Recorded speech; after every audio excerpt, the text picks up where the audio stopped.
नाला सोपारा पश्चिम स्थित ब्रिज के नीचे संचालित वैध रिक्शा चालक इन दिनों गंभीर संकट का सामना कर रहे हैं। हालात ऐसे हो चुके हैं कि इन रिक्शा चालकों के लिए अपने परिवार का भरण पोषण करना भी मुश्किल होता जा रहा है।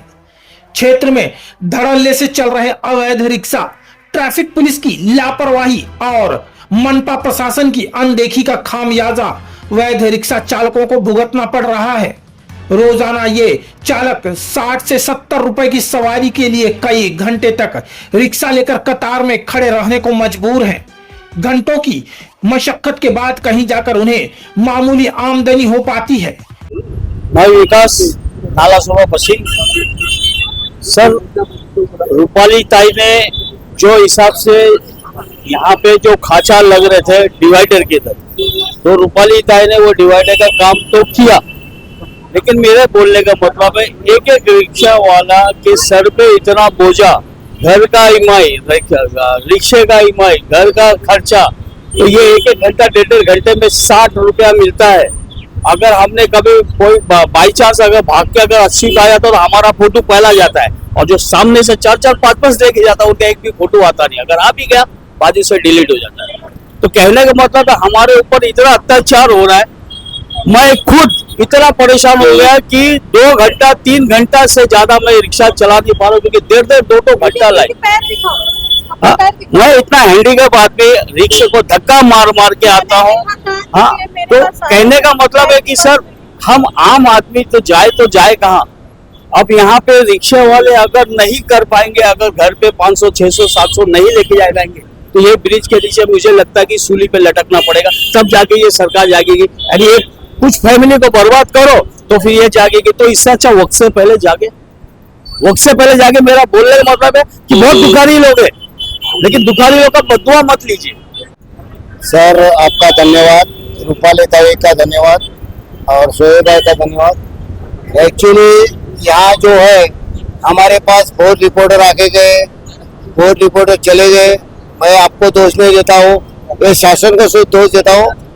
आज आपके पहले जब आए, आपके कलीग ने वीडियो निकाला जहाँ उधर मैंने पत्थर डाला, वो पत्थर क्यों डाला गया ये सब रिक्शा वाले को मालूम है।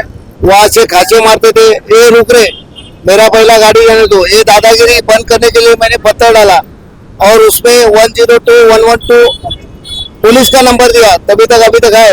और पुलिस को मेरा बोलना ये है, आज इधर पुलिस चौकी वोट नहीं मांगती थी, उधर पुलिस चौकी है, लेकिन वो पुलिस चौकी में कुछ नहीं।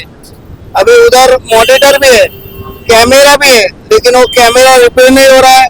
वो उधर पुलिस चौकी है, उसमें मालूम पड़ता है कि कौन भर रहा है, कोई। जब गवई साहब थे उन्होंने ये किया।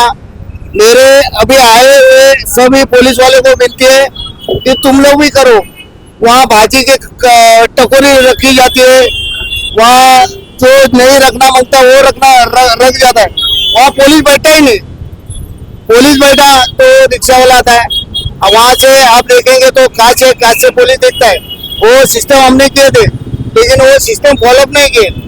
आज रूपाली ताई और हमारे शोएब भाई, इनके वजह से आज ताई ने हमको सहकार्य किया, और वो सहकार्य से देखो ये अभी दिख रहा है आपको, इधर ये स्टैंड है, लीगल स्टैंड है। इधर पाइप लगना मांगता है, ये पैसा भी हमारे ताई दे रहे, सहकार्य करे, वो होना मांगता है। इधर रिक्शा वाला बोलता है अरे एप्लीकेशन भेजा, डिवाइडर आ रहा है, ये हो रहा है, लेकिन अभी तक किसी सुनाई नहीं हुई। यहाँ से नगर सेवक की गाड़ी होती है, उसकी गाड़ी जाते, लेकिन कुछ होता नहीं। तो कृपया करके नगर सेवक है, कोई भी हो, मेरे को यही बोलना चाहता हूँ अपना ये बीएमसी को कि यहाँ आप जाते आते हो तो देखो जरा, इधर रिक्शा वाले की हालत देखो, उनको कुछ पड़ा नहीं, वो इधर ऐसा बाइक करेंगे, अरे जानते हो रिक्शा वाला सुधरेगा नहीं, उनका विचार यही है। रिक्शा वाला नहीं है, हाँ आरोप है, लेकिन रिक्शा वाला पॉजिटिव। आज रिक्शा वाला मेहनत कर रहा है, आज उनको घर पे छोड़ रहा है, जो जितने आदमी है उन लोगों को छोड़ रहा है। और खाचा मारने को आदमी खाचा मारता है, अरे तो रुक रहे।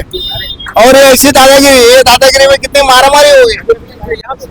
एक तो ट्रैफिक वाले, क्या उससे आप संतुष्ट हैं?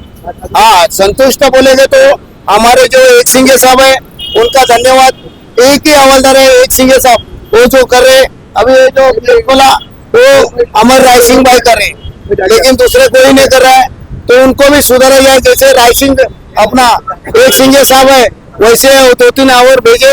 मैं तो बोलता हूँ एक हवलदार है, उधर 2 हवलदार भेजे, ये मेरे मित्र। रिक्शा वालों की समस्या ऐसी है तो यहाँ पर कोई ध्यान देने वाला नहीं है। खाली हम लोग जब से ये यूनियन बना के स्थापित करके हमने किया है रिक्शा वालों के लिए, तो वही चीज एक यहाँ पर फॉलोअप ले रही है और वही हम लोग ही यहाँ पर जो कुछ अच्छा है बुरा है हम लोग उसके बारे में देख रहे हैं। बाकी ट्रैफिक डिपार्टमेंट, पुलिस, दूसरा नगर पालिका, सब में बड़ा मुद्दा है कि 3 किलोमीटर के अंदर बस चलाई जा रही है। तो 3 किलोमीटर भी नहीं, 2.4 किलोमीटर के अंदर बस चलाई जा रही है, और वो भी एक नहीं, एक के पीछे एक साथ में 2-2 बस भी जाती है।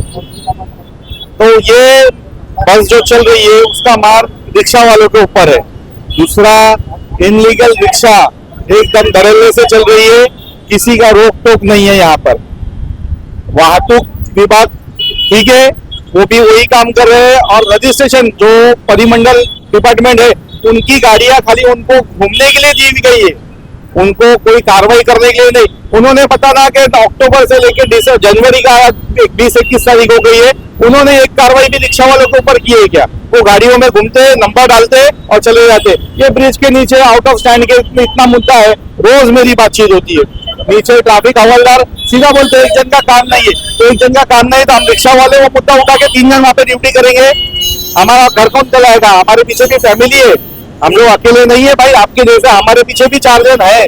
तुम आप बोलते हैं एक जन का काम नहीं है, एक जन का काम नहीं है तो आप आपके वरिष्ठ को बोलो कि भाई आपके पास स्टाफ की कमी है, तो यहाँ पे 3 स्टाफ की जरूरत है, 3 स्टाफ डालिए यहाँ पर। आप वहां पर भाई खड़े रहते हैं, यहाँ पर ट्रैफिक हवलदार है, यहाँ पर खड़े रहते हैं और पीछे से गाड़ियां भरती रहती है, विदाउट लाइसेंस में गाड़ी लाइन में चलती है। और दूसरा, नगर पालिका की बस, ये सब मार रिक्शा वाले के ऊपर ही पड़ती है और किसी के ऊपर नहीं आती। एक रिक्शा वाला रिक्शा के ऊपर 4 जन का पेट पालता है, उसके ऊपर 3-3.5 लाख रुपए का पहला कर्जा होता है। वो रिक्शा लेता है तो उसका EMI कहां से भरेगा? उसके बच्चों की फीस कहां से भरेगा? उसको अपने घर के अंदर आज की तारीख में महंगाई इतनी है कि 500 रुपए रोज का घर का खर्चा है, वो कहां से करेगा वो? अब ऐसा हो गया है कि यहाँ पर ऐसा लगता है हम लोग को कि हमारे रिक्शा वाले भाइयों को यहाँ पर अपने आप से फांसी लेना पड़ेगी। ना ही PI शेट्टे साहब ध्यान देते हैं, ना ही RTO के स्कॉर्पियो लेके खाली घूमने का काम करते हैं, और ना ही रिक्शा वाले के ऊपर कोई कार्रवाई होती है। बिंदास ओपनली कलरलेस एकदम rickshaw, without licence badge, without permit. अभी तक किसी ने DD नहीं भरा। कितने लोग रिक्शा ऐसी है कि किसकी DD नहीं भरे हुए, 5-5, 7-7, 8-8 साल के रिक्शा हो गए जो नए परमिट के निकले हुए, अभी भी वैसी की रिक्शा है। उन लोग देखते ही नहीं है, खाली नंबर डालेंगे और स्कॉर्पियो लेके भागते हैं, बस पकड़, ये पकड़, वो पकड़, इसमें ही लगे हुए रहते। दूसरी एक बात, जो बाहर के स्टैंड के ऊपर से अत्याचार लाइन वाले के ऊपर होता है, वो तो समझो वाहतुक डिपार्टमेंट ड्यूटी पे है, उनका सीधा एक ही जवाब है, एक आदमी का बस का बात नहीं है। यहाँ पे 3 जन चाहिए, ड्यूटी नहीं करते। ये यहाँ से छोड़ के जाते हैं, कहाँ जाते हैं उनको मालूम है। कल भी हमारे कुछ काम से मैं DCP ऑफिस में गया हुआ था, वहाँ पे वरिष्ठ शेट्टे साहब मिले थे। उन्होंने बोला था PSI साहब यहाँ पे सुबह से ड्यूटी पे रहेंगे, कोई झांकने को भी नहीं आया यहाँ पर। ये सब जो ग्राउंड क्लियरेंस पे जो काम करने वाले ट्रैफिक पुलिस वाले हैं, उनका काम है। वो दोनों भी सिविक सेंटर पे बैठे हुए, 2 स्टार दोनों PSI साहब है, दोनों सिविक सेंटर पे बैठे हुए, कोई यहाँ पे देखने के लिए भी नहीं आया। तो ये रिक्शा वालों के ऊपर मार कब तक रहेगी? कब तक रिक्शा वालों में ये सहने का? वो भी लीगल इंश्योरेंस 7,000-8,000 का इंश्योरेंस भरना पड़ता है। पासिंग बंद करके रखी हुई है, चलो ठीक है, लेकिन 1500-1800 रुपए पासिंग का भरना पड़ता है। उसके बाद में PUC हो गया, उसके बाद में ट्रैफिक पुलिस की फाइन हो गई। रिक्शा वाला खुद खुशी करेगा यहाँ पर थोड़े दिन के बाद में, ये हालत चलेगी। तो यहाँ पर मेरा माननीय CP साहब से एक ही रिक्वेस्ट है, हाथ जोड़ के वो भी कि सर हमारे ऊपर कुछ तो भी ध्यान दो और हमारे रिक्शा वाले भाइयों को बचाओ यहाँ से। ये ट्रैफिक पुलिस का अत्याचार, ये वाहतुक डिपार्टमेंट जो परिमंडल 3 के है, उनसे भी एक रिक्वेस्ट है कि वो लोग यहाँ पर नाला सोपारा वेस्ट में और ईस्ट में बड़े ध्यान दे, एम्बुलेंस से निकलने देते। अभी एक मुद्दा बीच में चल रहा है, नाला सोपारा ईस्ट के अंदर रॉन्ग साइड से रिक्शा इतनी बढ़ गई है कि वो ब्रिज क्रॉस करके आगे तक लगती है। उसका ट्रैफिक जाम होता है। उधर सर्कल पे एक ट्रैफिक हवलदार है या दो है, वो दो की कैपेसिटी का है, वहां पे स्टाफ बढ़ाया जाए। उनके पास एक वॉकी टॉकी नहीं है कि वहां से ट्रैफिक रुका के अगर ट्रैफिक जाम होता है तो वहां से ट्रैफिक रुका के यहाँ से ट्रैफिक छोड़ा जाए और यहाँ से रुका के वहां से छोड़ा जाए। कोई फैसिलिटी नहीं है। इनको कैमरा दिया हुआ है, कैमरा नहीं लगाते हैं ये। खाली कुछ आर्ग्यूमेंट हुआ रिक्शा से तो पहले कैमरा लगाते और फिर उनसे आर्ग्यूमेंट करते, बात करते।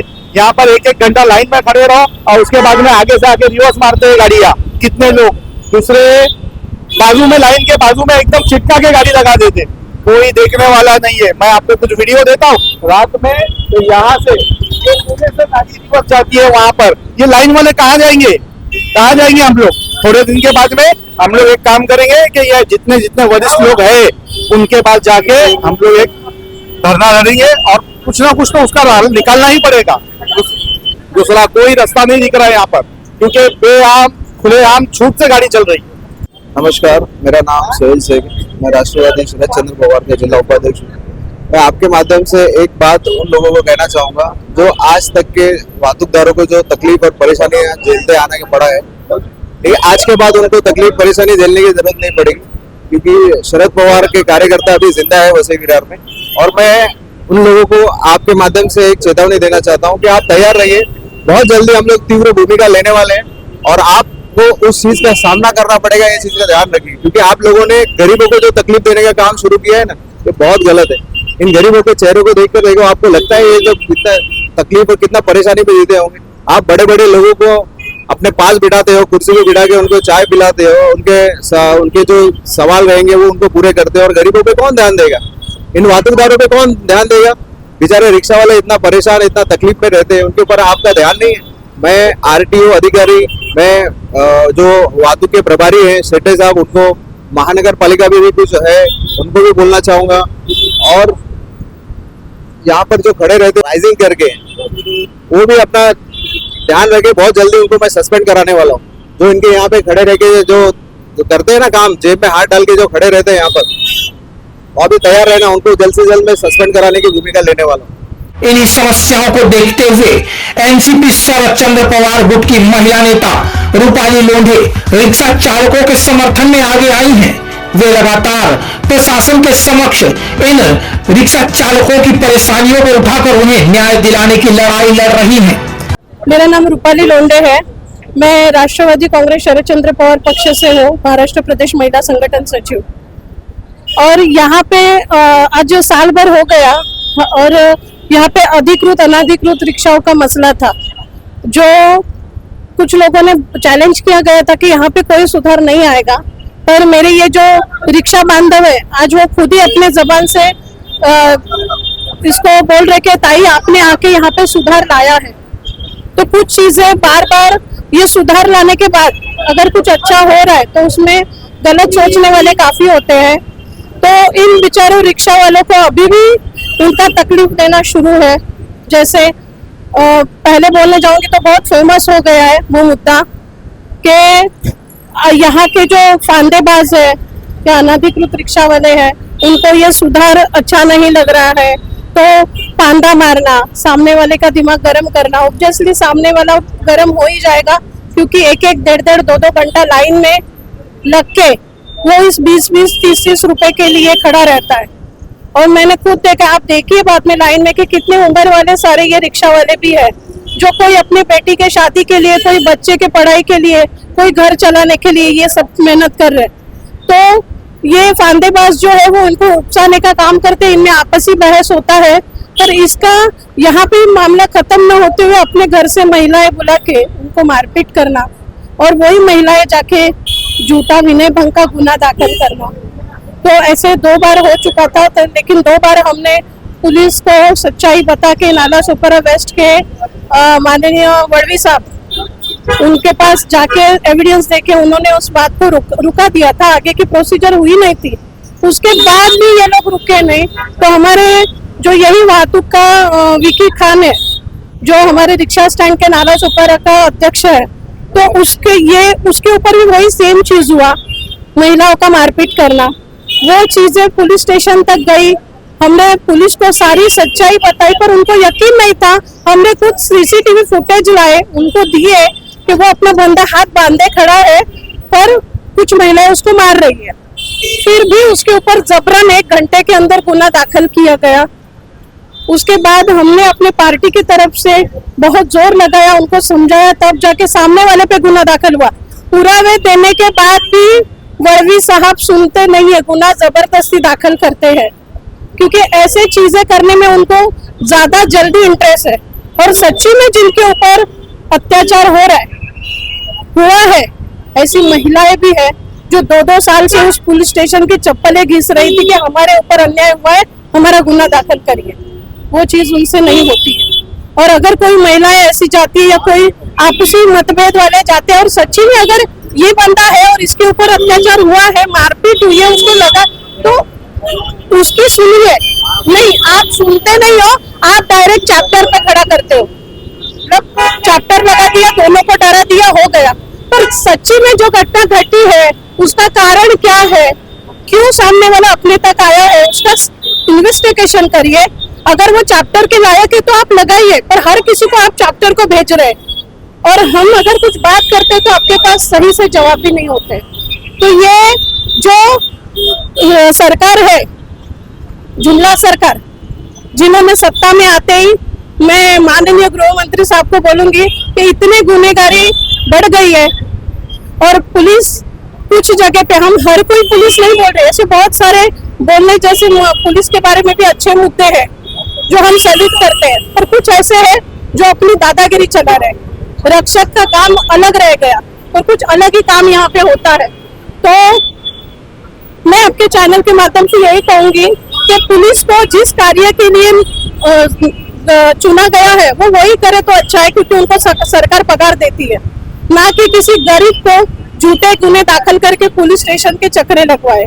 और जनता मूर्ख नहीं है, जनता सब जानती है, इसीलिए आप इमोशनल ब्लैकमेल करके आपने एक बार जनता का मन जीत लिया। लेकिन इस बार के इलेक्शन में यहाँ की जनता ने माननीय हितेंद्र ठाकुर जी आपा, जिनको जिता के बता दिया कि हम एक बार बेवकूफ बन सकते हैं, बार बार नहीं। तो ये चीजें कहीं पे रोकनी चाहिए, इसको लगाम होना चाहिए। नाला सुपारा पुलिस को लेकर आप यहाँ के कमिश्नर से क्या कहना चाहेंगे? मैं बार बार यही कहूंगी, उनके पास भी हमने बहुत पत्र व्यवहार किए। जो यहाँ के वरिष्ठ वातुक के अधिकारी है शेट्टे साहब, उनसे भी बहुत पत्र व्यवहार किए। लेकिन हम अभी यहाँ पे आगे के स्टेप जो चढ़ेंगे वो पत्र व्यवहार करते नहीं बैठेंगे, हम आपके पास गुहार नहीं लगाएंगे। हम अभी जो राष्ट्रवादी कांग्रेस शरद चंद्र पवार पक्ष की तरफ से आने वाले दिनों में इन रिक्शा वालों के लिए जो भूमिका लेने वाले हैं, वो नाला सुपारा वसई विरार का हर एक बंदा देखेगा। रूपाली लोंढे ने साफ शब्दों में कहा है कि यदि प्रशासन ने जल्द इस गंभीर समस्या का संज्ञान नहीं लिया तो वे आगे कुछ बड़ा कदम उठाने से पीछे नहीं हटेंगी। वहीं अब देखना यह होगा कि प्रशासन इन अवैध रिक्शा चालकों की दुर्दशा पर कब तक चुप्पी साधे रहता है या फिर कोई ठोस कार्रवाई कर इन मेहनतकश चालकों को राहत देता है। नाला सुपारा से क्राइम रिपोर्टर्स टीवी न्यूज की एक रिपोर्ट।